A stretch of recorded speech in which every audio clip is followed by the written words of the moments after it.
ये भागता नहीं था, ये उड़ता था। नाम मिल्खा सिंह, द फ्लाइंग सिख।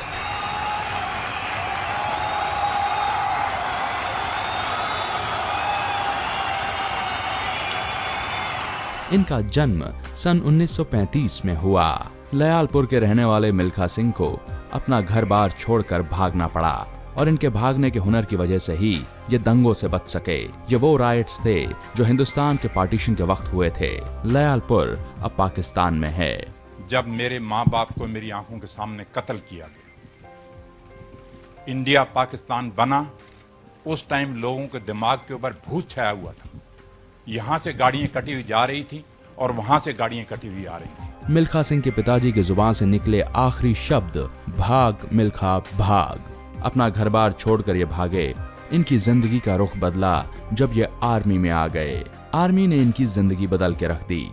बात तो सन 1951 की एक रात की है, जब यह अनाउंसमेंट हुई थी कि एक क्रॉस कंट्री रेस होगी जिसमें तकरीबन 500 लोग भागेंगे। ये दौड़ खत्म हुई और मिल्खा सिंह की आंखों में आंसू आ गए, क्योंकि ये चोटी के 10 धावकों में से एक थे। कि मिल्खा जी ने दुनिया भर में 80 इंटरनेशनल रेसेस दौड़ी और 80 में से 77 जीती। ये सही बात है।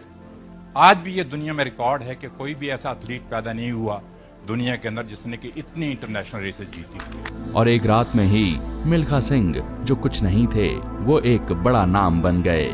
ये बात भी गौर करने लायक है कि मिल्खा सिंह दरअसल दौड़ती हुई रेलगाड़ी के साथ रेस लगाया करते थे। ये वो जमाना था जब मीटर गेज ट्रेन चला करती थीं और सिकंदराबाद के लोकेलिटीज से ये ट्रेन क्रिस क्रॉस करती हुई जाया करती थीं। ट्रेन से रेस लगाते मिल्खा सिंह ये नहीं जानते थे कि भागते भागते ये उड़ने लगेंगे और इन्हें द फ्लाइंग सिख का टाइटल मिल जाएगा।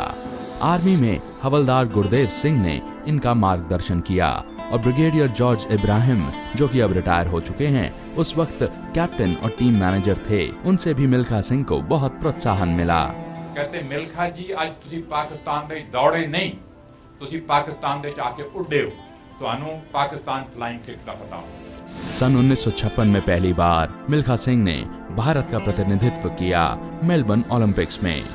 यह वो वक्त था जब मिल्खा सिंह के पास वो अनुभव नहीं था जो अंतर्राष्ट्रीय स्तर पर इन्हें एक मेडल जिता सकता।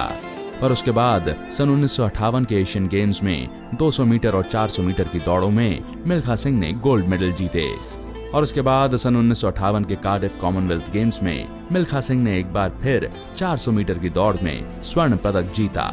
मिल्खा सिंह पहले भारतीय हैं जिन्होंने कॉमनवेल्थ गेम्स में आजाद भारत का प्रतिनिधित्व किया और गोल्ड मेडल जीता। सन 1960 में एक लम्हा वो भी आया जब मिल्खा सिंह को पाकिस्तान से न्योता मिला, पर यह पाकिस्तान नहीं जाना चाहते थे। इसकी वजह साफ थी, पाकिस्तान वो धरती थी जहां मिल्खा सिंह का बचपन बीता, पर यह वो धरती भी थी जहां पर इन्होंने ऐसे खौफनाक मंजर देखे थे जो इनका दिल दहला चुके थे और ये उन यादों में वापस नहीं जाना चाहते थे। जब मेरे माँ बाप को मेरी आंखों के सामने कत्ल किया, इंडिया पाकिस्तान बना, उस टाइम लोगों के दिमाग के ऊपर भूत छाया हुआ। ऐसे में उस वक्त के भारतीय प्रधानमंत्री पंडित जवाहरलाल नेहरू ने मिल्खा सिंह को समझाया और कहा, वक्त बहुत सारे घाव भर देता है, तुम्हें वहां जाना ही होगा। मगर पंडित जी ने मुझे बुलाया। पंडित जी ने कहा, मिल्खा जी नहीं, हमारा पड़ोसी देश है, स्पोर्ट्स जो है ये प्यार बढ़ाती है, भाईचारा करती है, हमने जाना ही जाना है पाकिस्तान। ये 400 मीटर की दौड़ थी और एशिया के सबसे बेहतरीन धावकों में से एक अब्दुल खलीक के साथ इनका कंपटीशन था।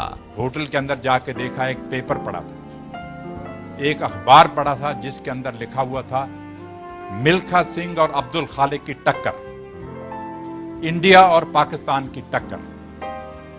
वो जब चीज मैंने पढ़ी मेरे दिल के अंदर, मैंने कहा यार ये चीजें इनको नहीं छापनी चाहिए, हम यहाँ किसी और काम के लिए आए हैं और ये चीज इन्होंने छाप दी है। सभी लोग ये सोच रहे थे कि ये पतला दुबला सरदार कैसे अब्दुल खालिक के साथ मुकाबला कर सकेगा, पर जब ये रेस शुरू हुई मिल्खा सिंह ने सबको गलत साबित कर दिया।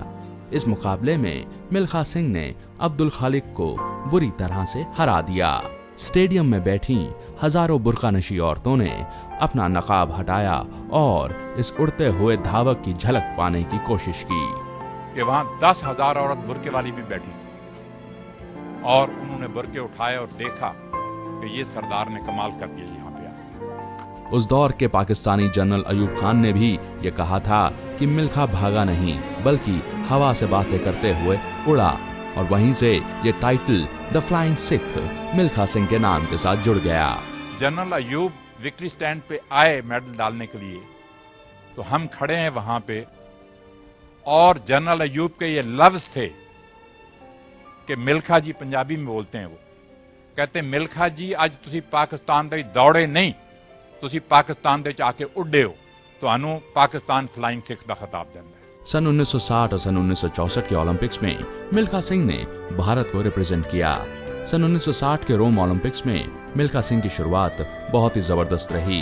ये 400 मीटर रेस की हर राउंड के अंदर अपने टाइमिंग को इम्प्रूव करते जा रहे थे और मेडल पाने की उम्मीद और भी मजबूत होती जा रही थी। एक बहुत ही छोटे मार्जिन से मिल्खा सिंह मेडल से वंचित रह गए। चाहूंगा कि 100 करोड़ 150 करोड़ आबादी में से कोई ना कोई ऐसा नौजवान उठना चाहिए जो मेरे हाथ से मेडल गिर गया रोम ओलंपिक के अंदर, वो जाके ले तिरंगा झंडा इंडिया के वहां जाके। ओलंपिक की रेस में कोई मेडल ना पाने का अफसोस जरूर मिल्खा सिंह के साथ रहा, पर इस फ्लाइंग सिख ने एक उम्मीद जगा दी कि भारतीय एथलीट्स भी ओलंपिक में मेडल्स पा सकते हैं। और बहुत बरसों के बाद अभिनव बिंद्रा ने यह कमाल कर दिखाया जब एक गोल्ड मेडल शूटिंग में ये जीत कर लाए। अगर हम लेजेंडरी मिल्खा सिंह के निजी जीवन की तरफ रुख करें तो हमें पता चलता है कि इनका विवाह निर्मल कौर से हुआ था। निर्मल कौर जो कि इंडियन विमेन वॉलीबॉल टीम की कैप्टन रह चुकी हैं। इनका बेटा जीव मिल्खा सिंह एक जाना माना गोल्फर है। मिल्खा सिंह वो भारतीय एथलीट हैं जिनकी दास्तां, जिनका जोश, जिनका जज्बा युगों युगों तक आने वाली पीढ़ियों को प्रेरित करता रहेगा।